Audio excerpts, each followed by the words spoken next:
Recording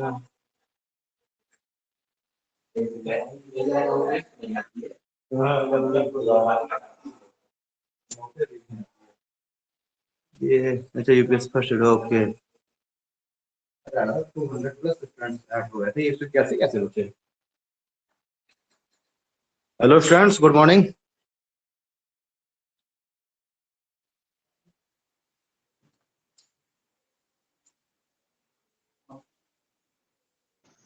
hello sir, good morning. यार आज class start late हो गई, उसके लिए सॉरी। कोई बात। ठीक है, आज फर्स्ट शिफ्ट में मैं आप लोगों के सामने आ गया जी। चलिए और 1-2 मिनट देखते हैं, शायद और कोई कनेक्ट हो जाए, उसके बाद स्टार्ट करते हैं क्लास। Okay sir.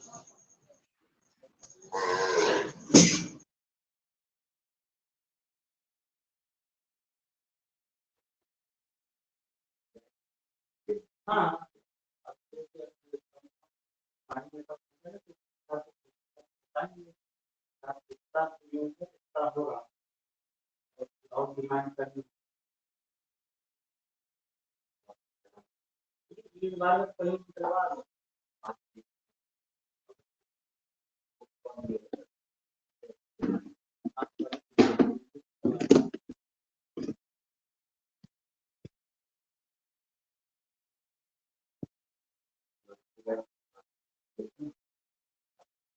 चलिए ठीक है, हम लोग बात कर रहे थे पॉलिटी में हम लोग पढ़ रहे थे नॉन कॉन्स्टिट्यूशनल बॉडीज के बारे में। क्लियर? नॉन कॉन्स्टिट्यूशनल बॉडीज में हम लोगों ने पिछले अपनी क्लास में हमने बात किया था राष्ट्रीय मानवाधिकार आयोग की। ओके, अब हम लोग आज जो हम लोग टॉपिक स्टार्ट करेंगे नॉन कॉन्स्टिट्यूशनल बॉडीज में हम लोग पढ़ेंगे केंद्रीय सूचना आयोग की।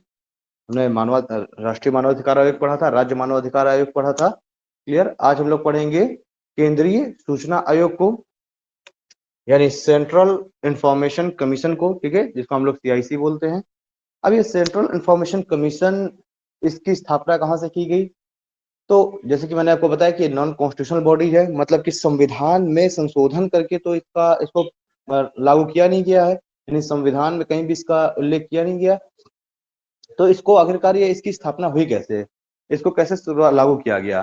तो इस एक एक्ट दोस्तों आया 2005 में।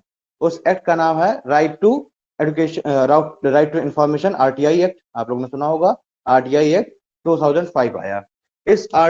ये जो आरटीआई एक्ट है, इस आरटीआई एक्ट 2005, इसके तहत ही राष्ट्रीय सूचना आयोग की स्थापना हुई। क्लियर? भाई आरटीआई एक्ट आया 2005 में। आरटीआई क्यों लाया गया था? क्योंकि माना गया कि जो हमारा वाक एवं अभिव्यक्ति का मौलिक अधिकार है, फंडामेंटल राइट है, जो कि आर्टिकल 19 क्लॉज ए के अंतर्गत है, तो माना गया कि वाक एवं अभिव्यक्ति का अधिकार हमारा तब तक पूरा नहीं हो सकता है, फिर किसी व्यक्ति का वाक एवं अभिव्यक्ति का अधिकार तब तक पूरा नहीं हो सकता जब तक कि उसको सभी तरह की सूचनाएं जो कि उसके वाक एवं अभिव्यक्ति के अधिकार को पूरी करने के लिए आवश्यक हैं, जब तक कि सभी सूचनाएं उसके पास मुहैया ना हो। क्लियर? तब तक वो अपने वाक एवं अभिव्यक्ति के अधिकार का प्रयोग कर नहीं सकता।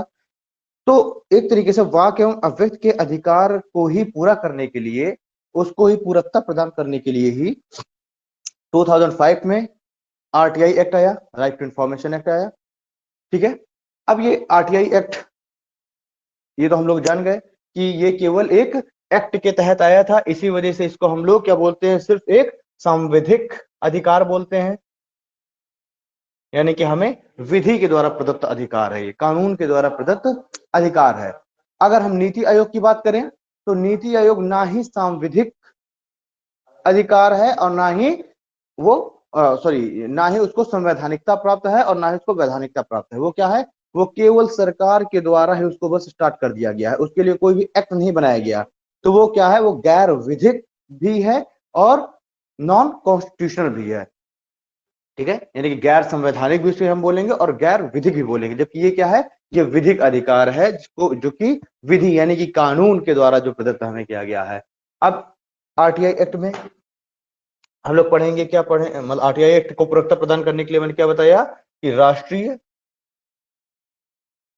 सूचना आयोग की स्थापना की गई। ठीक है, अब जब हम लोग राष्ट्रीय सूचना आयोग को पढ़ेंगे तो इसमें राष्ट्रीय सूचना आयोग का पहले हम लोग स्ट्रक्चर देखेंगे, फिर हम देखेंगे किस तरीके से ये कार्य करता है। ठीक है, किस तरीके से।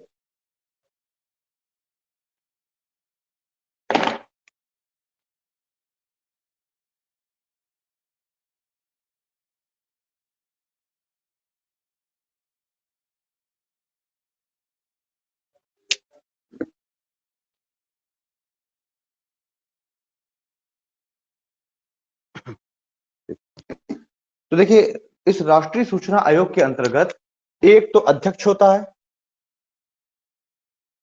एक अध्यक्ष होता है, और अगर हम लोग सदस्य की बात करेंगे तो कहा गया है कि इसमें 10 से अधिक सदस्य नहीं होने चाहिए, मतलब कि अधिकतम 10 सदस्य हो सकते हैं पर 10 से अधिक सदस्य नहीं हो सकते। यह ध्यान देना है, 10 से अनधिक सदस्य। ठीक है, एक इसमें होगा अध्यक्ष होगा, और इसमें अधिकतम 10 अन्य सदस्य हो सकते हैं। क्लियर। इन सभी की जो नियुक्ति है वो राष्ट्रपति द्वारा किया जाता है, और राष्ट्रपति द्वारा किस प्रकार से किया जाता है, तो राष्ट्रपति के द्वारा एक समिति की सिफारिश पर किया जाता है।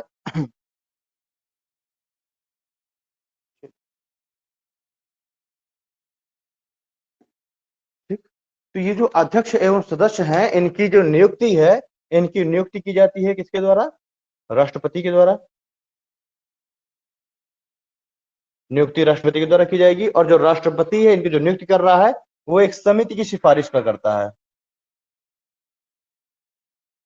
एक समिति की सिफारिश पर करता है। ये समिति ये किससे मिलकर के बनती है, तो ये समिति भी 3 सदस्यों से मिलकर बनती है। इस समिति के जो अध्यक्ष हैं भाई, ये जो समिति जो कि इनके नामों की, भाई राष्ट्रपति के बारे में तो हम सभी जानते हैं कि राष्ट्रपति कोई भी कार्य अपने मर्जी से नहीं कर सकता, वो हमेशा जो कैबिनेट है, जो गवर्नमेंट है उसकी ही सिफारिश पर करेगा। तो अब जो कैबिनेट है, जो काउंसिल ऑफ मिनिस्ट्री है, वो राष्ट्रपति को जो भी सिफारिश करेगी, जिसके भी नामों का वो प्रस्ताव करेगी, उसी की नियुक्ति राष्ट्रपति करेगा। तो यहाँ पर एक ये प्रावधान किया गया है कि इनके नामों की सिलेक्शन करने के लिए, नामों को शॉर्टलिस्ट करने के लिए एक कमेटी बनाई जाएगी, और उस कमेटी में 3 सदस्य होंगे। कौन कौन से, पहला जो ये समिति की अध्यक्षता करेगा वो होगा प्रधानमंत्री। ठीक है, प्राइम मिनिस्टर इस समिति का अध्यक्ष बनाया जाएगा। दूसरा मेंबर कौन है, दूसरा मेंबर होगा नेता प्रतिपक्ष। ठीक है, नेता विपक्ष। अगर कोई भी विपक्ष मौजूद ना हो तो जो सबसे बड़ी जो अपोजिशन पार्टी है उसका लीडर। क्लियर है, नेता विपक्ष। और तीसरा इसमें मेंबर होगा कोई भी एक कैबिनेट मिनिस्टर। ठीक है, कैबिनेट लेवल का कोई भी मंत्री जिसको प्रधानमंत्री नॉमिनेट कर दे। ये प्रधानमंत्री के ऊपर निर्भर करता है कि वो किस व्यक्ति को, किस कैबिनेट मिनिस्टर को इसमें शामिल कर रहा है। क्लियर। चलिए, तो नियुक्ति होगी राष्ट्रपति के द्वारा। राष्ट्रपति के द्वारा भी एक समिति की सिफारिश पर नियुक्ति हो रही है।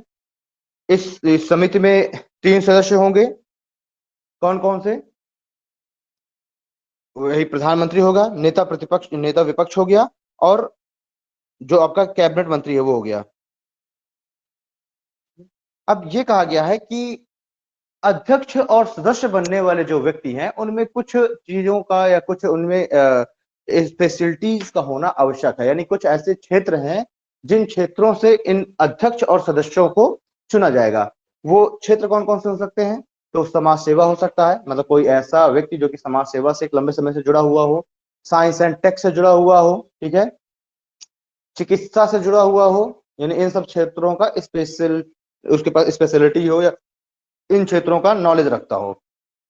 ठीक है, समाज सेवा, प्रौद्योगिकी, कला हो गया, चिकित्सा हो गया, मतलब इन सभी इस तरह के जो क्षेत्र हैं इन सभी क्षेत्रों में वो अपनी क्या करता हो, स्पेशलिटी रखता हो। तो ऐसा कोई प्रबुद्ध व्यक्ति, ऐसे व्यक्तियों को सिलेक्ट किया जाएगा अध्यक्ष और सदस्य पद के लिए। ओके, चलिए अब हम लोग बात करते हैं इनका कार्यकाल। तब की हम लोग बात करते हैं इनका कार्यकाल कितना होना चाहिए। तो देखिए, पहले क्या था कि इनका जो कार्यकाल है उसको उल्लेख किया गया था 5 वर्ष या 65 वर्ष तक की आयु तक, जो भी पहले हो जाए। लेकिन अभी कुछ समय पहले ही इसमें एक अमेंडमेंट किया गया, संशोधन किया गया है और ये 5 वर्ष जो इसकी टर्म था इसको हटा दिया गया है और कहा गया है कि ये उसी कार्यकाल तक अपने पद पर रहेंगे जब तक के लिए जो गवर्नमेंट है, ठीक है, जो सरकार है वो सुनिश्चित करे। क्लियर? यानी कि अकॉर्डिंग टू गवर्नमेंट सरकार इसका निर्धारण करेगी। अब पहले क्या था, पहले ये था 5 वर्ष की एज, 5 वर्ष की ड्यूरेशन तक और 65 ईयर्स की एज तक, जो भी इनमें से पहले हो जाए।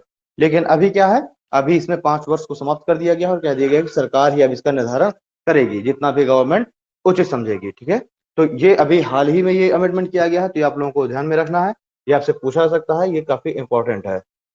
ठीक है, ये काफी इंपॉर्टेंट है, ये आपसे पूछा सकता है कि जो केंद्रीय सूचना आयोग है उसके अध्यक्ष और सदस्यों का कार्यकाल कितना होगा। तो उसमें लिख दिया जाएगा 4 वर्ष, 5 वर्ष, 6 वर्ष या फिर जितना काउंसिल ऑफ मिनिस्ट्री निर्धारित करे, सरकार निर्धारित करे। तो आपको ध्यान रखना है, अब सरकार के ऊपर डिपेंडेंट कर दिया गया है। इनकी अगर हम लोग सैलरी एंड अलाउंसेस की बात करेंगे कितनी होगी, तो ये भी गवर्नमेंट के द्वारा ही निर्धारित होगी। पहले क्या था, पहले सैलरी के बारे में कहा गया था कि जो इसका अध्यक्ष होगा उसकी सैलरी होगी मुख्य निर्वाचक आयुक्त के बराबर। क्लियर? मुख्य निर्वाचक आयुक्त के बराबर सैलरी थी इसके अध्यक्ष की, और जो अन्य जो निर्वाचन आयुक्त थे, जो अन्य जो सदस्य थे उसके, उनके बराबर सैलरी होती थी इन 10 सदस्यों की। लेकिन अब ये भी हटा दिया गया है, अब कह दिया गया है इनकी सैलरी अलाउंसेस वगैरह उतने ही होंगे जितने की गवर्नमेंट निर्धारित कर दे। क्लियर? लेकिन हाँ, ये चीज जरूर कहा गया है कि गवर्नमेंट जो है इनकी सैलरी एंड अलाउंसेस निर्धारित तो कर रही है, बट जैसे ही ये अपने पद पर अपॉइंट हो जाएंगे ये व्यक्ति, उसके बाद इनके जो सैलरी अलाउंसेस अन्य जो सुविधाएं दी जा रही हैं उनमें किसी भी तरीके का कोई निगेटिव चेंज नहीं किया जा सकता। ठीक है, यानी कि ऐसा नहीं है कि उनकी सैलरी अगर बढ़ा दी जाए तो बाद में फिर घटा दी जा सकती है, तो ऐसा नहीं है। क्लियर? सैलरी निर्धारित कर रही है जरूर गवर्नमेंट, लेकिन उसको इनके कार्यकाल के दौरान कम नहीं कर सकती। क्या हमने देख लिया, इनका कार्यकाल देख लिया, इनके सैलरी अनाउंसमेंट देख लिया, इनका अपॉइंटमेंट कैसे हो रहा है देख लिया, कितने सदस्य होंगे वो देख लिया हमने, किस फील्ड से सदस्य चुने जाएंगे वो देख लिया। ठीक है, अब हमें देखना है कि क्या कार्यकाल से पूर्व भी इनको इनके पद से हटाया जा सकता है। कार्यकाल से पूर्व पद मुक्ति देखेंगे हम। देखिए, कार्यकाल तो तभी पूरा होगा जब वो या तो 65 वर्ष हो जाए या फिर पहले 5 वर्ष की वैधता थी, अब जितना की गवर्नमेंट उचित समझे। इनका इनके पद से हटाया कैसे जाएगा, तो वही सारे टर्म है, या तो वो मानसिक रूप से विक्षिप्त हो जाए, अपना कार्य करने में असमर्थ हो जाए, ठीक है, गंभीर बीमारी से ग्रसित हो जाए, या फिर बैंकरप्ट हो जाए, ओके, या फिर कोई कदाचार, भ्रष्टाचार, असक्षमता का उनके ऊपर आरोप लगे। तो इस आरोप की जांच करने के लिए राष्ट्रपति उच्चतम न्यायालय से रिक्वेस्ट करेगा और उच्चतम न्यायालय इसके लिए क्या करेगा, एक इन्वेस्टिगेशन कमेटी का निर्माण करेगा। वो जो जांच समिति है इनके ऊपर लगे हुए आरोपों की जांच करेगी, और अगर वो जांच कमेटी इन आरोपों, ये जो आरोप लगे हुए हैं, इनको सही पा जाती है तो फिर उच्चतम न्यायालय को अपनी रिपोर्ट देगी, और उच्चतम न्यायालय क्या करेगा, वही अपनी रिपोर्ट कि यस इनको जो है इनके पास हटा दिया जाए, ऐसा जो है लिख करके ऐसी रिपोर्ट राष्ट्रपति के पास सौंपेगा, और राष्ट्रपति अब इनको इनके पद से हटा देगा। क्लियर? तो ये आपको ध्यान देना है कि इन सभी को अपॉइंट तो किया जा रहा है कार्य एग्जीक्यूटिव के द्वारा, लेकिन इनको इनके पद से हटाने का जो उत्तरदायित्व है वो किसके ऊपर आ गया है, वो आ गया सुप्रीम कोर्ट के ऊपर। सुप्रीम कोर्ट ही इन्वेस्टिगेशन करके और फिर राष्ट्रपति को अपनी रिपोर्ट सौंपेगा, और राष्ट्रपति अब इनको इनके पद से हटा देगा। ठीक है, तो इसमें गवर्नमेंट की मनमर्जी नहीं चलेगी कि जो है जब भी गवर्नमेंट चाहे इनको इनके पद से हटा देगी। अब इनके कार्य की अगर हम लोग बात करें, इनका कार्य क्या होगा, वर्क, ठीक है, कार्य एवं उद्देश्यों की अगर हम लोग बात करते हैं तो देखिए कार्य है इनका कि अगर कोई भी व्यक्ति किसी भी विभाग से, चाहे वो कोई भी इंस्टीट्यूशन हो, कोई सरकारी विभाग हो, कोई ऐसा विधायक, सांसद, या ठीक है ऐसा कोई ऑफिसर हो जिससे संबंधित जानकारी जानना व्यक्ति के लिए आवश्यक है, ठीक है, या फिर ऐसी जानकारी पाने से उस निजी व्यक्ति का कोई लॉस ना हो, तो ऐसे सभी जो जानकारियां हैं वह सूचना आयोग जो व्यक्ति भी मांगेगा, रिक्वेस्ट करेगा, उसको देगा, ठीक है, उसको देना आवश्यक होगा। अब इसका मतलब ये नहीं है कि सभी व्यक्तियों को किसी भी विभाग से जानकारी, अरे यार हंस कर रहे हैं, ठीक है, किसी भी विभाग से जानकारी अ, देना आवश्यक हो। मान के चलिए आप कोई खुफिया विभाग है, अब किसी ने क्या किया, एप्लीकेशन डाला कि आर्मी से संबंधित कोई जानकारी पाने के लिए या फिर कोई जो खुफिया एजेंसी है उससे संबंधित जानकारी पाने के लिए, तो अब इसका निर्धारण भी कौन करेगा, इसका निर्धारण भी मुख्य सूचना आयोग करेगा, ठीक है। तो मुख्य सूचना आयोग इसका निर्धारण करेगा कि किस कौन सी जानकारी दी जानी है, कौन सी जानकारी नहीं दी जानी है, क्लियर। यानी कि ये जो आपका अधिकार है सूचना का, जो अधिकार है आरटीआई एक्ट 2005 के तहत, वो अनलिमिटेड नहीं है, उसको भी कुछ रीजनेबल रिस्ट्रिक्शन के साथ उसको क्या किया जा सकता है, लिमिटेड किया जा सकता है, क्लियर। चलिए तो कार्य मैंने आपको बता दिया कि क्या है कार्य। कोई भी व्यक्ति कहीं से भी सूचना अगर प्राप्त करना चाहता है तो उसको सूचनाएं देना। अरे घूम रहा हो भाई, ये और टाइट नहीं होता क्या, घूम जाता है ये फोन, टाइट कहाँ से होगा ये, तो टाइट करो। ये बुकिंग कर रहा है ना। हम्म,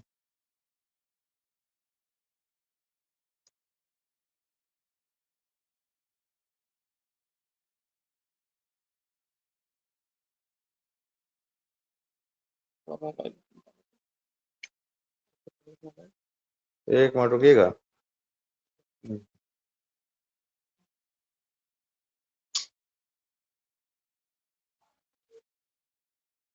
वो वाले ट्राइपॉड से रहते नहीं घूमते बढ़िया। अरे नहीं उठा दो ना। अरे ठीक है ये चलो ये है। गाड़ी का तो अब घूमेगा। पता ही नहीं मेरा हिम्मत नहीं है तो घूम गया। चलो ठीक है भाई, अच्छा ठीक है, काफी टाइट है तो। चलिए ओके ओके ठीक, ठीक है। चलिए अब हम लोग बात करते हैं कि इसके कुछ और जो और क्या फॉर्मेशन है, क्या कार्य है इसके।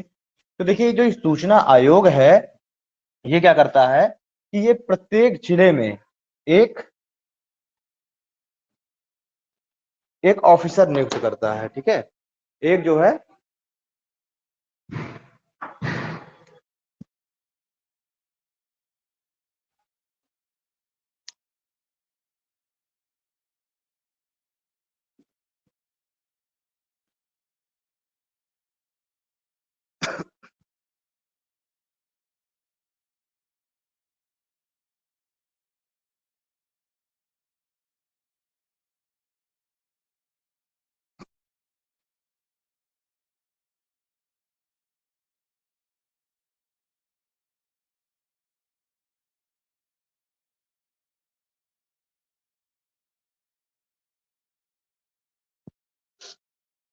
देखिए सूचना आयोग क्या करता है कि जो राष्ट्रीय सूचना आयोग है ये प्रत्येक जिले में एक अधिकारी नियुक्त करता है डिस्ट्रिक्ट लेवल पर।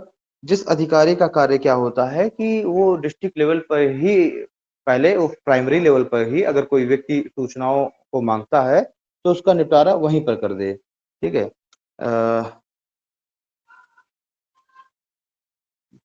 ऑफिसर, हाँ ठीक है, PIO, clear, public information officer की की जाती है प्रत्येक डिस्ट्रिक्ट पर, प्रत्येक जिले पर एक पीआईओ की नियुक्ति की जाती है, यानी कि पब्लिक इंफॉर्मेशन ऑफिसर। अब इस पब्लिक इंफॉर्मेशन ऑफिसर का दायित्व क्या है कि कोई भी व्यक्ति, भाई डिस्ट्रिक्ट लेवल पर ही तो कोई व्यक्ति अपनी जो एप्लीकेशन है वो डालेगा कोई भी सूचना लेने के लिए, तो वो क्या करेगा, वो उसकी जिस व्यक्ति के द्वारा सूचना मांगी जा रही है उसकी सूचना का पूरा निराकरण करेगा, मतलब उसको सूचना मुहैया कराएगा। जिस जिले में पीआईओ नहीं होता है तो उस जिले में एपीआईओ की नियुक्ति की जाती है, ठीक है, असिस्टेंट पब्लिक इंफॉर्मेशन ऑफिसर। एक पूरा एक डिपार्टमेंट बनाया जाता है जो कि क्या करेंगे उस संबंधित विभाग तक, ये भाई ये पीआईओ क्या करेगा कि वहां जो एप्लीकेशन आई उस एप्लीकेशन को लेकर के जो राज्य सूचना आयोग होगा उसके पास पहुंचाएगा, वहां से केंद्रीय सूचना आयोग के पास तक पहुंच जाएगी और फिर वहां से संबंधित विभाग तक पहुंचेगी और फिर वहां से आपको इन्फॉर्मेशन प्रोवाइड की जाएगी। यहाँ पर एक कंडीशन ये लगाई गई है कि अगर कोई व्यक्ति सूचना कोई भी मांगता है तो उस व्यक्ति को 30 दिन के अंदर, 30 डेज के अंदर उस व्यक्ति को वो सूचना मुहैया कराई जाएगी। क्लियर? मतलब पीआईओ का ये कर्तव्य है, पीआईओ की जिम्मेदारी है कि जो भी सूचना मांगी गई है इस संबंधित व्यक्ति को 30 दिनों के अंदर सूचना उपलब्ध कराई जानी है। अगर पीआईओ नहीं है तो फिर एपीआईओ के लिए जिम्मेदारी है, बाध्यता है कि वो 35 दिनों के अंदर सूचना उपलब्ध कराएगा। क्लियर? पीआईओ 30 दिनों के अंदर निराकरण करेगा, एपीआईओ 35 दिनों के अंदर निराकरण करेगा। ठीक है, हाँ ठीक है, दिख रहा है। पीआईओ 30 दिनों के अंदर निराकरण करेगा, एपीआईओ 35 दिनों के अंदर। लेकिन अगर कोई सूचना मांगी गई किसी के द्वारा, अगर जो है यहां से ये जवाब दिया गया कि आपको ये सूचना उपलब्ध नहीं कराई जा सकती, मतलब वो सूचना उपलब्ध कराने से अगर मना कर दिया गया, वो जो एप्लीकेशन है निरस्त कर दिया गया, तो अब क्या है, इसको भाई निरस्त तो किया जाएगा बट कारण के साथ कारण बताना पड़ेगा कि किस कारण से ये सूचना देने से आपको मना किया गया है। पीआईओ और एपीआईओ दोनों की जिम्मेदारी है कि सिर्फ ऐसा नहीं कि केवल मना ही किया जाएगा, मना करने के साथ साथ कारण बताना पड़ेगा किन आधारों पर ये सूचना उपलब्ध कराने से मना किया गया है। क्लियर? लेकिन अगर मना किए जाने के जो आधार हैं उन आधारों से वो व्यक्ति संतुष्ट नहीं है, जिसने सूचना मांगा है, अगर वो मना किए जाने के आधारों से संतुष्ट नहीं है तो वो 60 दिन के अंदर, 60 डेज के अंदर वो क्या करेगा, वो अपनी कंप्लेन करेगा कहां पर? सूचना आयोग के पास, सेंट्रल इंफॉर्मेशन कमीशन के पास। ठीक है, मान के चलिए कि मैंने एक एप्लीकेशन डाला कि मुझे ये इस संबंध में ये सूचना मुझे चाहिए। ठीक है, अब पीआईओ ने क्या किया, उसका एक रिटर्न जवाब दिया 30 दिनों के अंदर। ये तो है कि उसको सूचना उपलब्ध करानी है। अगर मान लीजिए ऐसी कोई सूचना जो उपलब्ध नहीं कराई जा सकती, इसको ऐसा लगता है पीआईओ को, तो वो क्या करेगा, वो एक लेटर लिखेगा, आंसर में जो भेजेगा उसमें कहा जाएगा कि आपको ये सूचना उपलब्ध नहीं कराई जा सकती। नीचे उसका कारण भी बिंदुवार दिया जाएगा कि इन इन आधारों पर आपको सूचना उपलब्ध नहीं कराई जा सकती। क्लियर? लेकिन अगर हम संतुष्ट नहीं है इनके बताए गए कारणों से तो हम क्या करेंगे, 60 दिनों के अंदर, 60 डेज, विद इन 60 डेज, मैं सीआईसी के पास, मैं अपना जो कंप्लेन है, जो एप्लीकेशन है, सीआईसी के पास भेजूंगा कि मुझे ये सूचना चाहिए थी और पीआईओ के द्वारा मना की गई, ये कारण बताए गए हैं। ठीक है, अब अगर पीआईओ के द्वारा बताए गए जो कारण है वो अतार्किक है तो सीआईसी क्या करेगा, सीआईसी अपनी तरफ से वो इंफॉर्मेशन उपलब्ध कराएगा, साथ में एक लेटर भेजा जाएगा पीआईओ के पास कि मतलब कारण बताओ नोटिस का कि क्या कारण थे आपने इनको ये सूचना नहीं उपलब्ध कराई।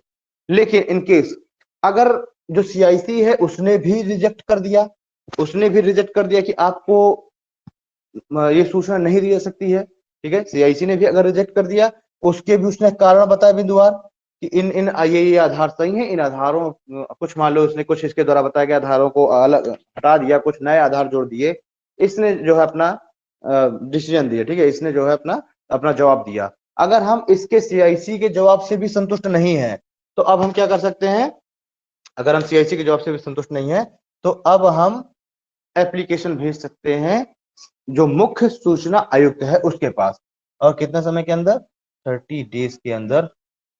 ठीक है, ये बाध्यता है कि 30 दिनों के, अगर ये 60 डेज या 30 डेज से ऊपर हो गया तो फिर हम जो है नहीं कंप्लेन कर सकते। ठीक है, इसके लिए बाध्यता है कि अगर सीआईसी को आपको कंप्लेन करनी है तो 60 दिनों के अंदर, जब भी आपको अपना आंसर दिया है उसके 60 दिनों के अंदर आप सीआईसी के पास आप भेज देंगे अपनी कंप्लेन कि मुझे सूचना चाहिए थी, मुझे दी नहीं गई।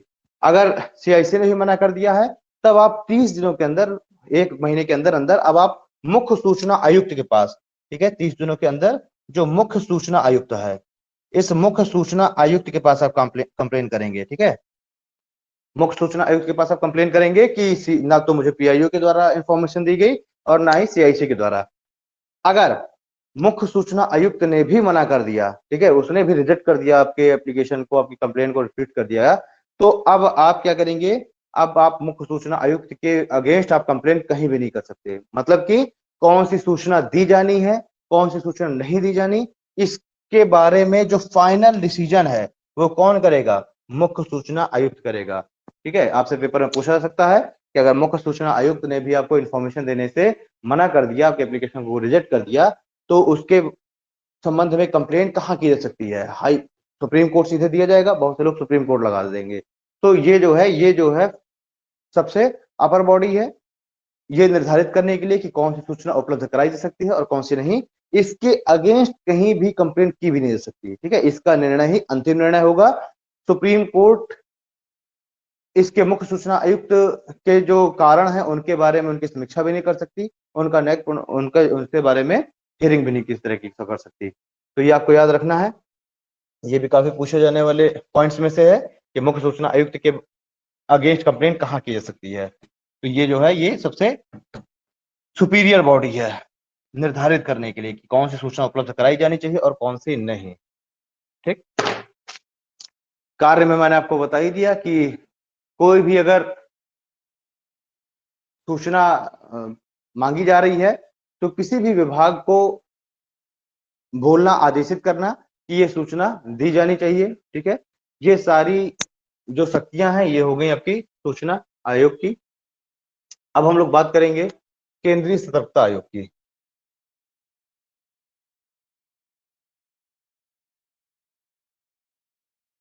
केंद्रीय सतर्कता आयोग यानी सेंट्रल विजिलेंस कमीशन, ठीक है।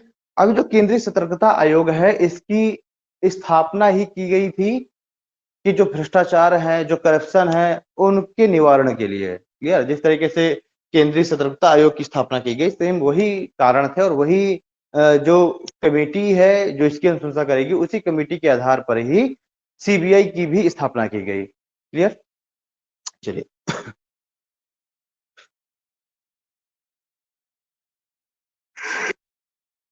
देखिए कुछ जरा पॉइंट्स आप लोग उसमें डाल लीजिए, एक दो पॉइंट इंपॉर्टेंट सूचना आयोग में, ठीक है। एक दो पॉइंट जरा सूचना आयोग में पॉइंट वार डाल लीजिए, फिर उसके बाद ये केंद्रीय सतर्कता आयोग स्टार्ट करते हैं। कुछ पॉइंट्स में डालिए।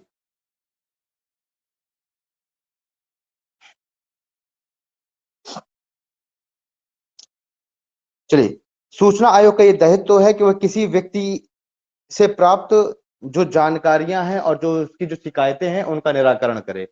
सूचना आयोग की क्या जिम्मेदारी है कि कोई व्यक्ति अगर उससे कोई सूचना मांगता है या कोई शिकायत करता है तो उसका निराकरण करे, ठीक। दूसरा,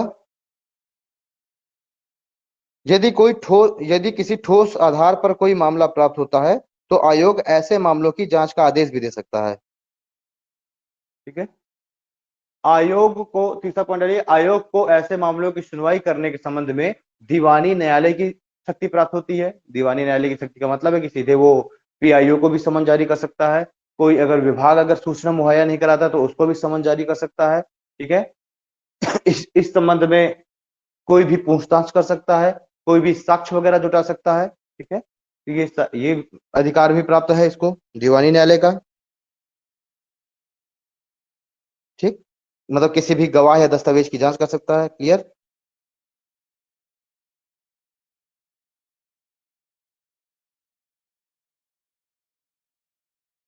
अच्छा इसमें जो है एक चीज और ध्यान दीजिए कि जैसे अगर पीआईओ ने कोई आपको कोई इंफॉर्मेशन देने से मना कर दिया, क्लियर।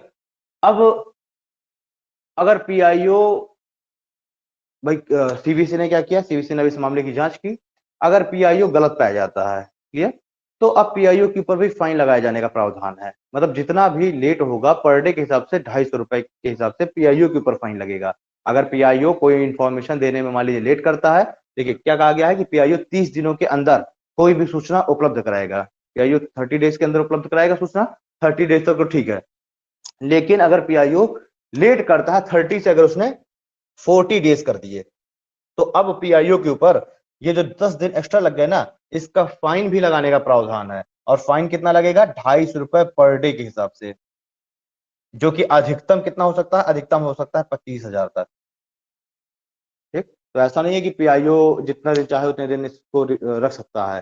पीआईओ को भी 30 दिनों के अंदर सूचना उपलब्ध कराना आवश्यक है। अगर नहीं उपलब्ध कराता है, 30 दिनों से लेट होता है, तो 250 रुपए पर डे के हिसाब से फाइन लगेगा। अच्छा एक पॉइंट इसमें और है, मान के चले कि अगर कोई जो सूचना है वो अत्यावश्यक है, किसी के स्वतंत्रता और जीवन से संबंधित है, क्लियर। कोई सूचना जो है वो प्राप्त करना है किसी के जीवन और स्वतंत्रता से संबंधित है, मतलब बहुत ही इमरजेंसी कंडीशन में है, तो उस समय 48 घंटे के अंदर, प्रावधान क्या है कि अगर कोई सूचना किसी के जीवन और स्वतंत्रता से संबंधित है तो अब ऐसे व्यक्ति को जो ये सूचना है वो 48 घंटे के अंदर ही उपलब्ध की जानी आवश्यक है। ठीक, चलिए अब हम लोग अगर देखिए राज्य सूचना आयोग की अगर हम लोग बात करते हैं तो उसमें भी सारे प्रावधान वही है। राज्य सूचना आयोग की भी स्थापना यही आपका राइट टू इंफॉर्मेशन एक्ट 2005 के अंतर्गत के द्वारा ही हुई थी। राज्य सूचना आयोग में भी अध्यक्ष होते हैं और कुछ सदस्य होते हैं। सदस्य वही 10 से अधिक सदस्य नहीं होने चाहिए। राज्य सूचना आयोग के बारे में भी जल्दी लिखते हुए चलिए कि राज्य सूचना आयोग में भी एक अध्यक्ष होता है और 10 से अनधिक सदस्य, मतलब सदस्य अधिकतम 10 हो सकते हैं लेकिन उससे अधिक नहीं। ठीक है, उससे जितने कम अगर हो तो कोई दिक्कत नहीं है। ठीक, तो एक अध्यक्ष हो गया और 10 से अनधिक सदस्य हो गए। नियुक्ति के संबंध में अगर देखें तो इनकी नियुक्ति राज्यपाल के द्वारा की जाती है। नियुक्ति जो है इनकी किसके द्वारा की जाएगी? राज्यपाल के द्वारा की जाएगी। और जब राज्यपाल के द्वारा नियुक्ति की जाएगी तो वो भी एक कमेटी की सिफारिश पर ही की जाएगी। और उस कमेटी के मेंबर कौन कौन होंगे? तो उस कमेटी के मेंबर होंगे, सीएम होगा, ठीक है, जो विधानसभा का प्रतिपक्ष का नेता है, विपक्ष का नेता है, जिस तरीके से वो लोकसभा के विपक्ष का नेता था ना, तो जो भी विधानसभा के विपक्ष का नेता होगा वो होगा। और तीसरा मेंबर कौन होगा? कोई भी राज्य का कैबिनेट मिनिस्टर, वहां पर था केंद्रीय कैबिनेट मिनिस्टर, यहां पर है राज्य का कैबिनेट मिनिस्टर। तो एक कमेटी बनेगी 3 सदस्यीय, जिस तरीके से वहां लोकसभा में बन रही थी यहाँ पर विधानसभा में बनेगी। उस कमेटी की ही अनुशंसा के आधार पर ही अध्यक्ष और सदस्यों की नियुक्ति राज्यपाल द्वारा की जाएगी। लेकिन अगर इनको इनके पद से हटाया जाना है तो इनको इनके पद से हटाएगा कौन? तो हटाएगा राष्ट्रपति ही। ठीक है, हटाने का प्रोसीजर सेम वैसे ही है, राष्ट्रपति ही इनको इनके पद से हटाएगा। उच्चतम न्यायालय के द्वारा जो इन्वेस्टिगेशन कमेटी है उसकी रिपोर्ट के आधार पर ही वो जो इन्वेस्टिगेशन कमेटी है वो जांच करेगी और उसकी जो जांच की जो रिपोर्ट है उसके आधार पर ही इन व्यक्तियों को इनके पद से हटाया जाएगा, मतलब राज्य सूचना आयोग के सदस्यों को इनके पद से हटाया जाएगा। अब इस सतर्कता आयोग नहीं बात चल रही, राज्य सूचना आयोग की बात कर रही है। ठीक, ओके। जो सैलरी एंड अलाउंसेस हैं वो वही होंगे जो कि ठीक है, तो जो इनके सैलरी एंड अलाउंसेस है वो कौन तय करेगा? तो वो जो विधानसभा है, जो विधानमंडल है वो तय करेगी। ठीक है, यानी राज्य की जो गवर्नमेंट है वो तय करेगी। इनके जो टर्म है, जो कार्यकाल है वो कितना होगा? कार्यकाल का उल्लेख यहाँ पर 5 वर्ष और 65 वर्ष किया गया है। जबकि जो केंद्रीय सूचना आयोग है उसके कार्यकाल को क्या किया गया है कि जितना जो है जो संघ सरकार है वो निर्धारित करेगी, पर अभी राज्य सूचना आयोग के बारे में 5 वर्ष से 65 वर्ष का ये भी प्रावधान किया गया है। क्लियर, जो भी पहले हो जाए। बाकी जो भी इसके कार्य एवं शक्तियां हैं सेम वैसी हैं जैसी उसकी थी। वो बस वो संघ वो केंद्र लेवल पर कार्य करता है और ये राज्य लेवल पर कार्य करता है। ठीक, अब हम लोग सीधे बात करते हैं केंद्रीय सतर्कता आयोग के बारे में। तो देखिए जो केंद्रीय सतर्कता आयोग है इसकी जो स्थापना है ये 1964 के समय में ही की गई थी। एक उस समय एक कानून बना था जिसका नाम था भ्रष्टाचार निवारण अधिनियम। ठीक है, भ्रष्टाचार निवारण अधिनियम एक कानून आया था और उस कानून के ही, उस एक्ट के ही आधार पर ही इसका प्रावधान किया गया, केंद्रीय सतर्कता आयोग की स्थापना की गई। ठीक है, अब जब केंद्रीय सतर्कता आयोग की स्थापना की जानी थी, भाई कानून तो बन गया, भ्रष्टाचार निवारण अधिनियम, ये कानून तो बन गया, लेकिन अब इस कानून को ही पूरकता प्रदान करने के लिए ही एक इस तरह का आयोग बनाया जाना था। तो इसके लिए एक कमेटी का गठन किया गया है। हम लोग बात क्या कर रहे हैं? सेंट्रल विजिलेंस कमीशन की। सबसे पहले तो देखिए भ्रष्टाचार निवारण अधिनियम। भ्रष्टाचार निवारण अधिनियम जो कानून, मतलब ये जो एक्ट है, इसके तहत ही केंद्रीय सतर्कता आयोग और सीबीआई दोनों की स्थापना की गई थी। एक कमेटी का गठन किया गया। ठीक है, इस कमेटी का नाम था संथानम कमेटी। संथानम कमेटी, ठीक है, संथानम समिति। ये संथानम समिति का जो गठन है वो किया गया 1962 में। इसने 1964 में अपनी रिपोर्ट सौंपी। 1962 में समिति का गठन किया गया जिसने 64 में अपनी रिपोर्ट सौंपी, और इस संथानम कमेटी की ही अनुशंसा पर, इसकी रिपोर्ट पर ही, इसकी अनुशंसा पर ही क्या हुआ कि केंद्रीय सतर्कता आयोग का गठन किया गया। क्लियर? इस संथानम कमेटी की ही अनुशंसा पर केंद्रीय सतर्कता आयोग का गठन किया गया। काफी इंपॉर्टेंट पॉइंट है ये, आपसे पूछा जा सकता है। केंद्रीय सतर्कता आयोग या फिर सीबीआई, इन दोनों का गठन किस कमेटी की रिपोर्ट, किस कमेटी की अनुशंसा के आधार पर किया गया? तो संथानम कमेटी की अनुशंसा पर किया गया। ओके, अब ये जो केंद्रीय सतर्कता आयोग है, इसको हम कह सकते हैं कि ये जो है भाई, ये जो केंद्रीय सतर्कता आयोग है, ये भी एक नॉन कॉन्स्टिट्यूशनल बॉडी ही है, क्योंकि संविधान के अंतर्गत इसका भी कोई अमेंडमेंट करके कोई उल्लेख नहीं किया गया। सिर्फ एक ये भ्रष्टाचार निवारण अधिनियम बनाया गया और इसके तहत ही इसका प्रावधान कर दिया गया, इसको गठित कर दिया गया। ठीक है, अब बात करते हैं हम लोग की जो केंद्रीय सतर्कता आयोग है, इसकी संरचना के बारे में, स्ट्रक्चर के बारे में। इसके जब लोग स्ट्रक्चर को जब हम लोग पढ़ेंगे, संरचना को, तो ये भी एक बहुसदस्यीय निकाय है। क्लियर? जिस तरीके से ये आपकी इससे पहले की सूचना आयोग एक बहुसदस्यीय निकाय था, सेम इसी तरीके से ये भी एक बहुसदस्यीय निकाय है, जिसमें कि एक अध्यक्ष होगा और इसमें कुछ अध्यक्ष होंगे, सॉरी कुछ सदस्य होंगे। एक तो अध्यक्ष हो गया। संरचना की जब हम लोग बात करते हैं, संरचना में एक हो गया अध्यक्ष और दूसरे होंगे कुछ सदस्य। सदस्य कितने होंगे? तो इसमें कहा गया है 2 या 2 से कम, 2 या 2 से कम सदस्य। जिस तरह से उसमें कहा गया था 10 या 10 से कम, यानी कि 10 से अनधिक सदस्य, वैसे ही इसमें कहा गया है 2 या 2 से कम सदस्य होंगे। इनकी नियुक्ति कौन करेगा? नियुक्ति प्रेसिडेंट के द्वारा ही की जाएगी, राष्ट्रपति के द्वारा ही की जाएगी। लेकिन राष्ट्रपति इनकी नियुक्ति भी एक कमेटी की सिफारिश पर करेगा। एक कमेटी, एक समिति का गठन किया जाएगा और उस समिति की ही सिफारिश पर इनकी नियुक्ति की जाएगी। अब हम लोग उस समिति में देखें कि वो समिति में कौन कौन मेंबर होगा। जिस तरीके से जो केंद्रीय सूचना आयोग थी, वो भी एक 3 सदस्यीय समिति का गठन किया गया था और उसकी अनुशंसा पर सूचना आयोग का गठन किया गया था, उसी तरीके से सेम एक समिति का गठन किया जाएगा। और ये समिति में कितने सदस्य होंगे? 3 सदस्य होंगे। इस समिति की जो अध्यक्षता है वो कौन करेगा? पीएम। पीएम इस समिति का अध्यक्ष होगा। सेकंड, नेता विपक्ष। अगर विपक्ष नहीं है तो जो सबसे बड़ा जो दूसरी जो पार्टी होगी, अपोजिशन पार्टी, उसका नेता। और थर्ड में आपको ध्यान देना है, थर्ड में इसमें जो व्यक्ति होगा वो होगा आपका होम मिनिस्टर।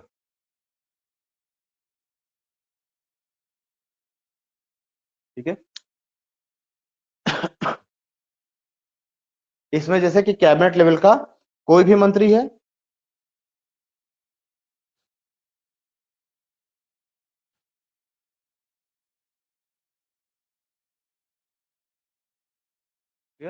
तो आपको याद क्या रखना है कि जैसे जो सूचना आयोग है उसमें कैबिनेट लेवल का कोई भी मंत्री हो सकता था जिसको प्रधानमंत्री नॉमिनेट कर दे। बट यहाँ पर क्या आवश्यक है कि यहाँ पर होम मिनिस्टर ही होगा। यहाँ पर पीएम के द्वारा कोई भी नॉमिनेटेड कोई भी कैबिनेट मिनिस्टर नहीं हो सकता। क्या कौन होना आवश्यक है? जो गृह मंत्री है, जो होम मिनिस्टर है सेंट्रल लेवल का, उसको ही होना आवश्यक है। तो आपसे इसमें क्या क्या इंपॉर्टेंट पॉइंट है? संथानम कमेटी से आपसे पूछा जाएगा, आपसे एक्ट पूछा जाएगा कि किस अधिनियम के तहत? भ्रष्टाचार निवारण अधिनियम 1962। उसके बाद आपसे पूछा जाएगा कि जो सिलेक्शन जो कमेटी है उसमें कौन कौन सदस्य होगा? तो पीएम और नेता विपक्ष तो दोनों में कॉमन है, इसमें होम मिनिस्टर है और उसमें कोई भी केंद्रीय लेवल का मंत्री था। अब बात आएगी इनके टर्म की, इनके कार्यकाल की।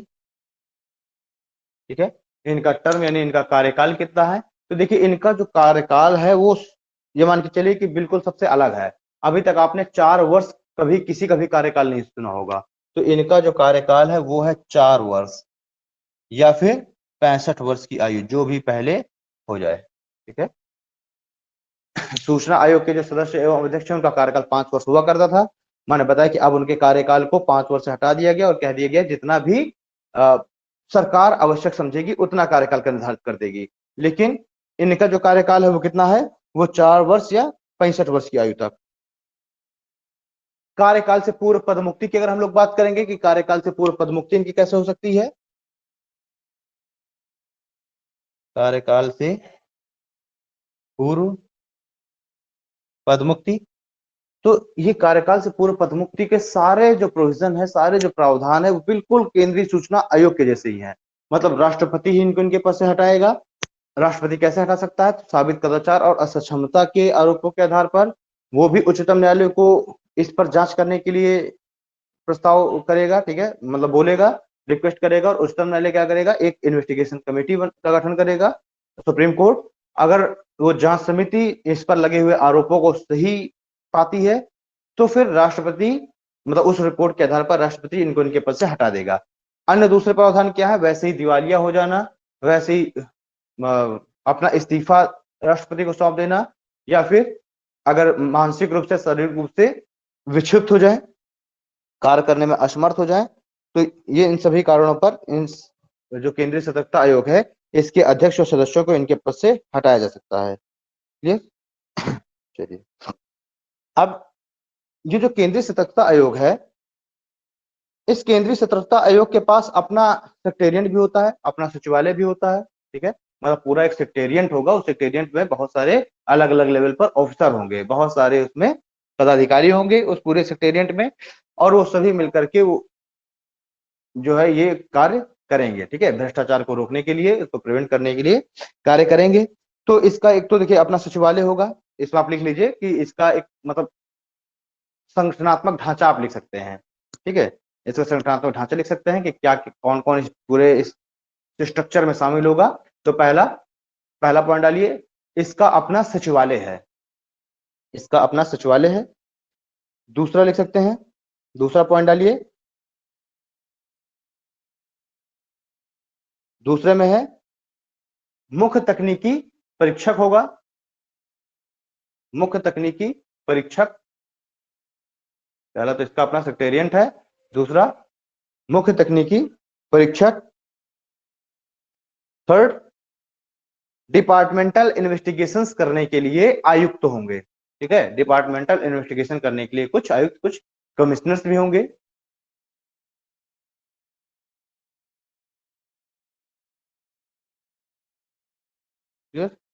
अगला पॉइंट डालिए, सचिवालय में भी कुछ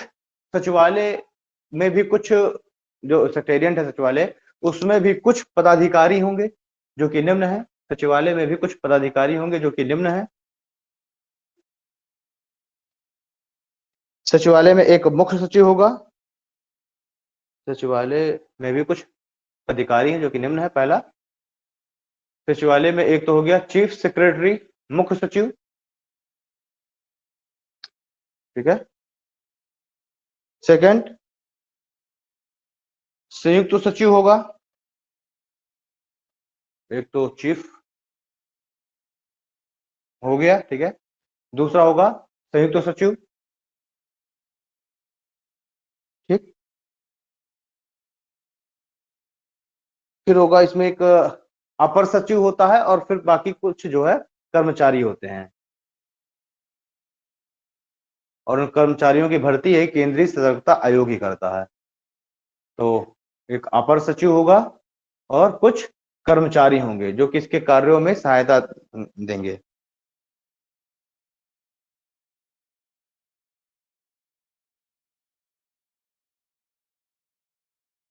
अब लिखिए केंद्रीय सतर्कता आयोग के कुछ प्रमुख कार्य, केंद्रीय सतर्कता आयोग के कुछ प्रमुख कार्य। प्रमुख कार्य कौन कौन से करेगा केंद्रीय सतर्कता आयोग? मतलब एक तरीके से हम कह सकते हैं कि ये बिल्कुल मॉनिटरिंग करता रहता है, सबकी एक तरीके से सबके ऊपर नजर बना के रखता है। वो कोई भी विभाग हो, डिपार्टमेंट हो, कोई भी अधिकारी हो, नेता हो, ठीक है, कोई भी डील हो रही हो, इन सभी के ऊपर क्या करेगा, अपनी नजर बना करके रखेगा कि कहीं पर भी कोई भ्रष्टाचार, इस तरह की कोई भी चीजें तो नहीं हो रही, ठीक है, कोई करप्शन वगैरह तो नहीं हो रहा। तो ये जो है सबके ऊपर नजर बना करके रखता है, ठीक है, कि इस तरह का कोई घपलेबाजी ना हो। तो इसके कार्य में हम देखेंगे, पहला पॉइंट डालिए,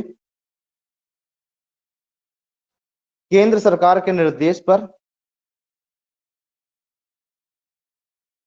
केंद्र सरकार के निर्देश पर ऐसे किसी भी विषय की जांच करना, केंद्र सरकार के निर्देश पर ऐसे किसी भी विषय की जांच करना जिसमें केंद्र सरकार या फिर अधिकरण, जिसमें केंद्र सरकार या फिर किसी प्राधिकरण, कोई जो अथॉरिटी है, जिसमें केंद्र सरकार या फिर कोई प्राधिकरण के कर्मचारी, केंद्र सरकार या किसी प्राधिकरण के कर्मचारी के ऊपर भ्रष्टाचार के आरोप लगे हों, जिसमें केंद्र सरकार या फिर किसी प्राधिकरण के कर्मचारी के ऊपर भ्रष्टाचार के आरोप लगे हों। ठीक है। दूसरा इसका कार्य है भ्रष्टाचार निवारण अधिनियम 1988,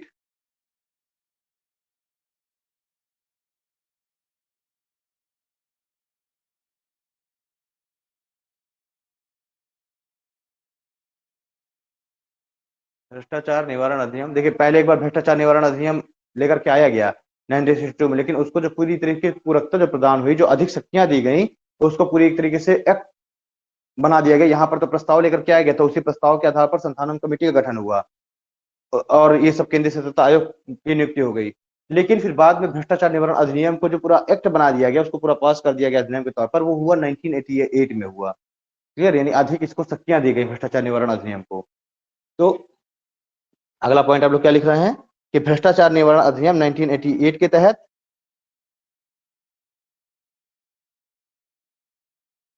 किसी मामले की जांच से संबंधित, किसी मामले की जांच से संबंधित रिपोर्ट तैयार करना।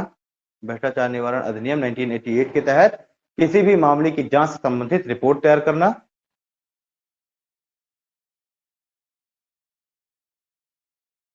तथा दिल्ली विशेष पुलिस बल, तथा दिल्ली विशेष पुलिस बल के कार्यों में व जांच में सहायता प्रदान करना। वह दिल्ली विशेष पुलिस बल को उसके कार्यों में सहायता एवं जांच वगैरह में मदद प्रदान करना।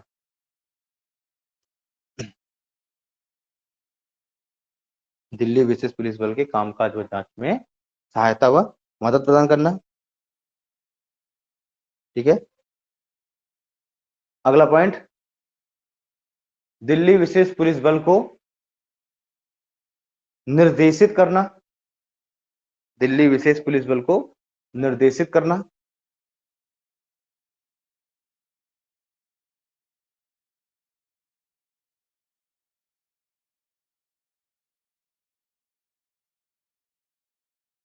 अगला पॉइंट लिख लीजिए, केंद्र सरकार और प्राधिकरण को किसी भी मामले में सलाह देना,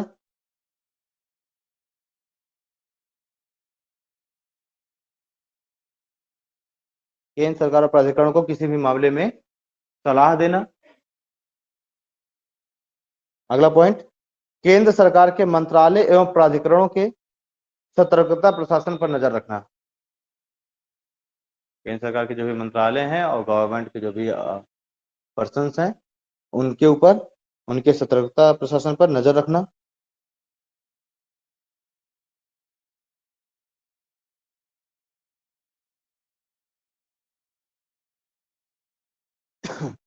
केंद्र सरकार केंद्रीय सेवाओं तथा अखिल भारतीय सेवाओं से संबंधित, केंद्र सरकार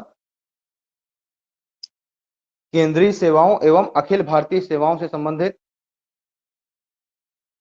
केंद्र सरकार केंद्रीय सेवाओं तथा अखिल भारतीय सेवाओं से संबंधित सतर्कता एवं अनुशासनिक मामलों में, सतर्कता एवं अनुशासनिक मामलों में नियम बनाने के लिए सीबीसी से सलाह लेगी। नियम बनाने के लिए क्या करेगी? सीबीसी से सलाह लेगी।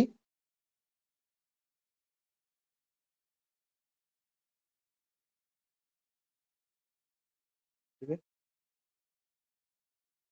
चलिए। अभी जो सीबीसी है ये भी देखा जाए तो कार्मिक मंत्रालय के ही अंतर्गत आती है। तो अभी जो केंद्र सरकार जो सलाह लेगी ना सीबीसी की जो कमेटी से, इस कमेटी में मेंबर्स होते हैं कुछ, जैसे कि एक आपका अध्यक्ष हो गया, दो इसमें दो इन्वेस्टिगेशन या निगरानी हम कह सकते हैं निगरानी आयुक्त होंगे। केंद्र सरकार जो केंद्रीय सेवाओं और जो आपकी लोक से जो आपकी ये है आपकी अखिल भारतीय सेवाएं हैं, इनसे इनके लिए जो भी सलाह ले रही है, तो एक कमेटी का सीबीसी एक कमेटी का गठन करेगी। वो कमेटी ही इसको सलाह देगी। उस कमेटी में एक तो अध्यक्ष होगा, दो निगरानी आयुक्त होंगे, तीसरा इसमें गृह मंत्री होगा।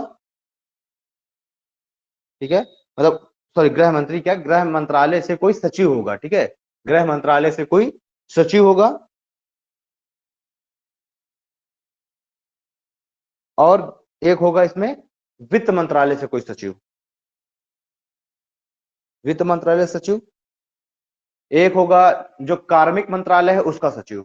मतलब कौन कौन हो गया, एक जो समिति है जो कि केंद्र सरकार को अनुशंसाएं या केंद्र सरकार को कोई भी एडवाइस देगी, सलाह देगी, तो उसमें एक तो अध्यक्ष होगा, दो सदस्य होंगे। ठीक है, तो जो है दो इसमें निगरानी आयुक्त होंगे, दो निगरानी आयुक्त होंगे, एक कार्मिक मंत्रालय का एक सेक्रेटरी होगा, एक फाइनेंस मिनिस्ट्री का एक सेक्रेटरी होगा, और एक जो है होगा आपका होम मिनिस्ट्री का सेक्रेटरी।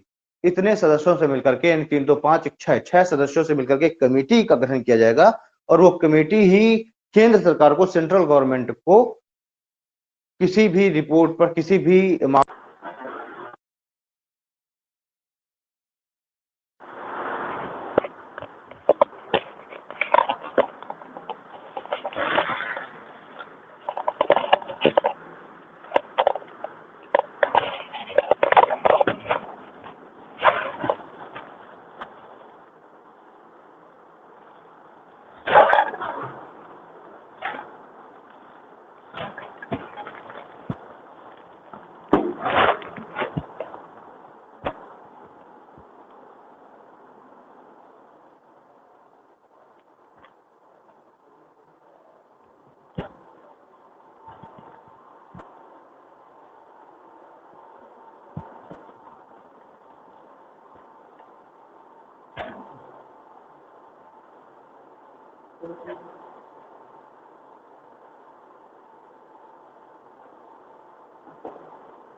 राहुल जी, अच्छा कल जो है एग्जाम है बायो का, हाँ हाँ, कल जो है आपने यहाँ पर चलिए कोई बात नहीं।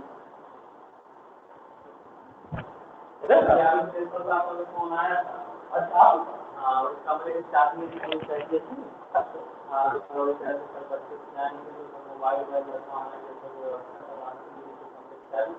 हाँ हाँ, ये वाले कमरे की एक चाबी के पास है, हमारे पास हाँ, दोनों दरवाजे खुलवा देना और ठीक है सर, तो चाबी कह दिया अंदर करके चाबी देते हुए फिर आना।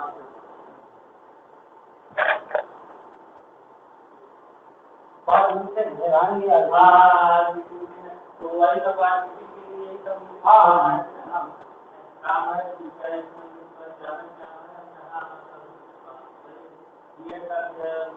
हाँ, चार पाँच देखना ठीक है हाँ।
के द्वारा की गई थी।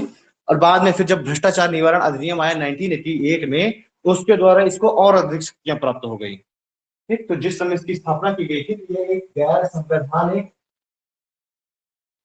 जिस समय इसकी स्थापना की गई थी उस समय गैर संवैधानिक एवं गैर संवैधिक संस्था थी। केवल एक संकल्प के द्वारा ही, जिस तरीके से नीति आयोग एक संकल्प के द्वारा उसकी स्थापना की गई है, बिल्कुल उसी तरीके से इसकी स्थापना भी एक संकल्प के द्वारा ही कर दी गई थी।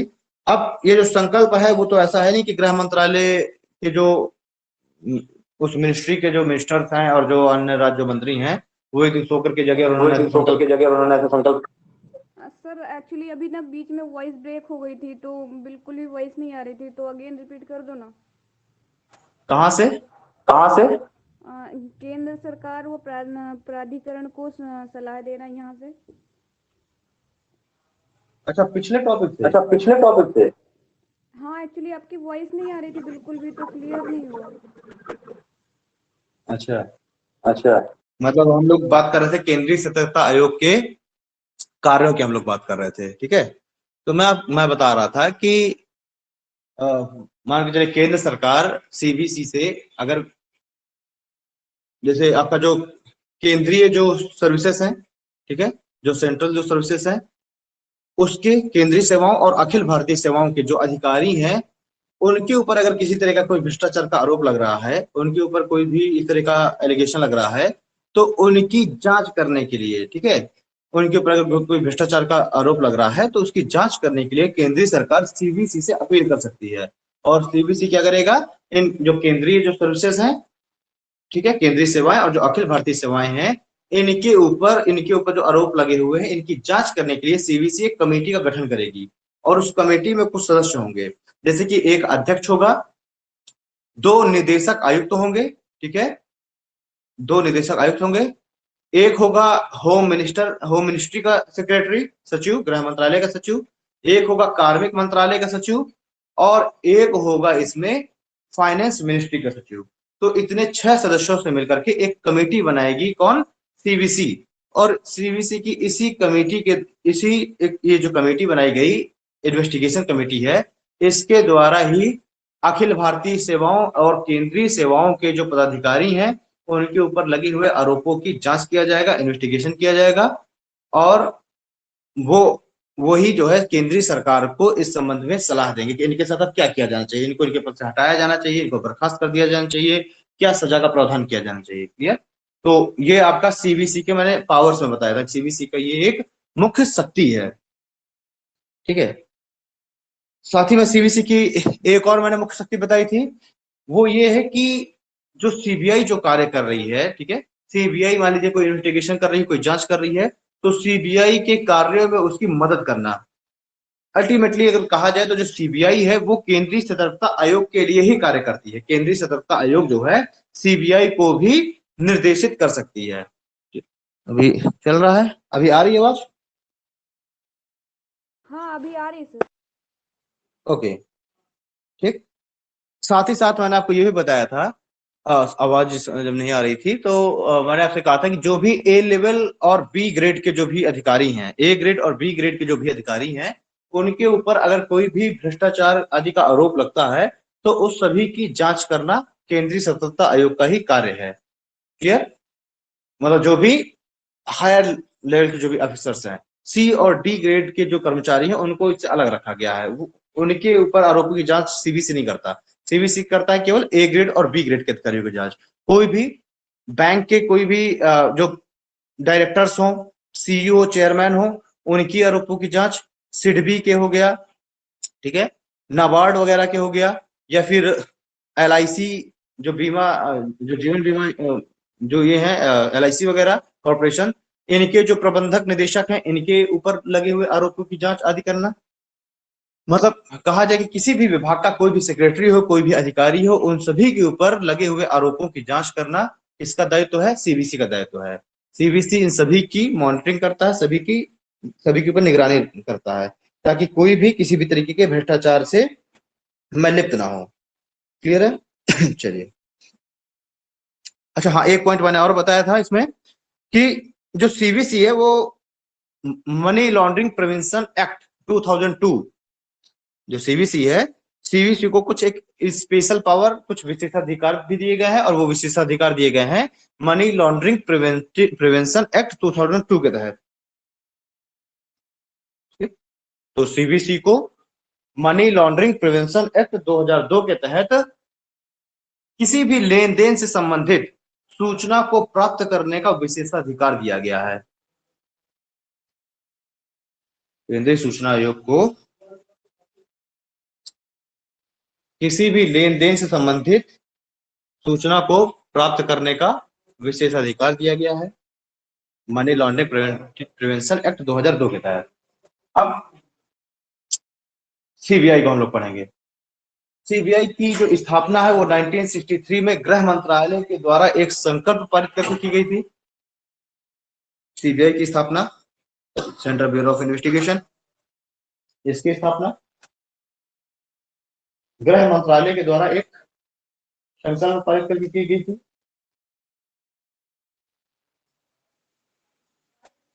ओके, जिस समय इसकी स्थापना की गई, ये एक गैर संवैधानिक यानी नॉन कॉन्स्टिट्यूशनल और गैर संवैधिक संस्था थी। बाद में फिर जब भ्रष्टाचार निवारण अधिनियम 1988 आया, इसके द्वारा इसको और अधिक शक्ति प्रदान की गई। लेकिन जिस समय इसकी स्थापना की गई थी, ये क्या है, ये केवल होम मिनिस्ट्री के द्वारा, गृह मंत्रालय के द्वारा एक संकल्प पारित करके इसकी स्थापना की गई थी। ओके, और बाद में फिर इसमें इसको मतलब जिस समय स्थापना हुई थी, एक नॉन कॉन्स्टिट्यूशनल बॉडी थी। बाद में फिर 1988 में भ्रष्टाचार निवारण अधिनियम के तहत इसको स्पेशल पावर्स दी गई। ओके, इसका मैंने आपको कार्य बता ही दिया था कि कार्य इसका क्या है, कि जो सीबीसी है, केंद्रीय सतर्कता आयोग, उसके कार्यों में मदद करने के लिए सीबीआई का गठन किया गया था। ये भी कुछ स्पेशल इन्वेस्टिगेशन वगैरह करती है, भाई हर एक मामले की जांच नहीं करती। जौन से मामले इसको केंद्रीय सरकार के द्वारा दिए जाते हैं, ठीक है, उसकी जांच करता है। क्योंकि ये क्या है, एक केंद्रीय संस्था है, इस वजह से इसको भी विशेषाधिकार कुछ दिए गए हैं। इसको जो राज्य पुलिस है, उस पुलिस की तरीके इसको प्रत्येक राज्य में इन्वेस्टिगेशन करने के लिए परमिशन लेने की आवश्यकता नहीं पड़ती। इसी वजह से इसको एक पावरफुल संस्था माना जाता है। मुख्य कार्य इसका यही है कि केंद्रीय सतर्कता आयोग को उसके कार्यों में मदद उपलब्ध कराना। ठीक, कुछ और चीजें अगर इसमें हम लोग देख लेंगे। अच्छा हाँ, ये भी ध्यान दीजिए कि जो संथानम कमेटी, जिसने कि केंद्रीय सतर्कता आयोग की लिए अनुशंसा की थी, अपनी रिपोर्ट प्रस्तुत की थी, उसी समिति ने ही, संथानम समिति की रिपोर्ट के आधार पर ही, जो कि 1962 में इसका गठन किया गया और जिसने 1964 में जिसने अपनी रिपोर्ट प्रस्तुत की, उसी संथानम कमेटी की ही रिपोर्ट के आधार पर ही सीबीआई की भी स्थापना की गई थी। ओके, अब जो इसका जो उद्देश्य है वही है कि भ्रष्टाचार आदि को रोकना। जो मनी लॉन्ड्रिंग प्रिवेंशन एक्ट 2002 है, उसके तहत भी इसको कुछ विशेषाधिकार वगैरह दिए गए थे। इसकी जो हेडक्वार्टर है, इसका हेडक्वार्टर दिल्ली में रखा गया। इसे जो शक्ति जो दी गई, जो स्पेशल जो पावर दी गई, वो दिल्ली विशेष पुलिस अधिनियम 1946 के तहत इसको दी गई। ये लिख लीजिए पॉइंट बना करके कि सीबीआई को जो पावर्स हैं, क्योंकि ये कोई वैधानिक संस्था तो है नहीं, इसको जो पावर दी गई कार्य करने के लिए, जो पावर दी गई, एक तो दी गई भ्रष्टाचार निवारण अधिनियम 1988 के तहत, दूसरा मनी लॉन्ड्रिंग प्रिवेंशन एक्ट 2002 के तहत, और सबसे पहले जो इसको जिस पावर के तहत इसका गठन किया गया था वो इसको पावर दी गई थी दिल्ली विशेष पुलिस अधिनियम 1946 के तहत। ठीक है, इसके तहत इसको पावर दी गई थी। हेडक्वार्टर इसका कहाँ है? दिल्ली में है। इसमें कोई अध्यक्ष नहीं होता, इसमें डायरेक्टर होता है। इसमें कोई अध्यक्ष नहीं होता, बल्कि इसमें क्या होता है? इसमें डायरेक्टर होता है। मुख्य कार्य इसका यही है, केंद्रीय सतर्कता आयोग को उसके कार्यों में मदद करना। अच्छा, इसका ध्येय वाक्य पूछा जाता है अधिकतर। इसका जो आदर्श वाक्य है, आदर्श वाक्य वो क्या है? वो है उद्यम, निष्पक्षता तथा ईमानदारी। इसका ध्येय वाक्य क्या हो गया? उद्यम, निष्पक्षता तथा ईमानदारी। उद्देश्य सब वही, भ्रष्टाचार, मनी लॉन्ड्रिंग आदि को रोकना, अधिकारियों के ऊपर निगरानी बना करके रखना, केंद्रीय सतर्कता आयोग को जो है सलाह वगैरह देना। ठीक है, अब इसमें जो मुख्य जो होता है वो तो होता है डायरेक्टर। फिर इसमें कुछ महानिरीक्षक भी नियुक्त किए जाते हैं, कुछ अपर आयुक्त भी नियुक्त किए जाते हैं। ठीक है, तो इस तरीके से एक पूरा इसके एक हायरार्की मेंटेन की जाती है। इसमें सबसे ऊपर होता है डायरेक्टर और फिर नीचे कुछ महानिरीक्षक, कोई कुछ आईजी होते हैं। इस तरह के ऑफिसर्स भी इसमें नियुक्त किए जाते हैं। क्लियर? चलिए सर, अब आपका मुझे लग रहा है अभी भी नीति आयोग बचा हुआ है और एक आपका बचा हुआ है लोकपाल। उसको फिर हम लोग किसी क्लास में उसको हम लोग कंप्लीट कर देंगे। 10-15 मिनट का टॉपिक है। यहाँ पर आपको सीबीआई से बस यही पूछा जाता है कि किस समिति की सिफारिश पर इसका निर्माण हुआ, किस मंत्रालय के अधीन ये आता है, किस मंत्रालय के संकल्प के आधार पर इसका निर्माण किया गया। ठीक है, चलिए खैर मिलते हैं हम लोग अगली क्लास में। आज की क्लास हम लोग यहीं खत्म करते हैं क्योंकि समय हो गया दूसरी क्लास का। ठीक है, चलिए धन्यवाद।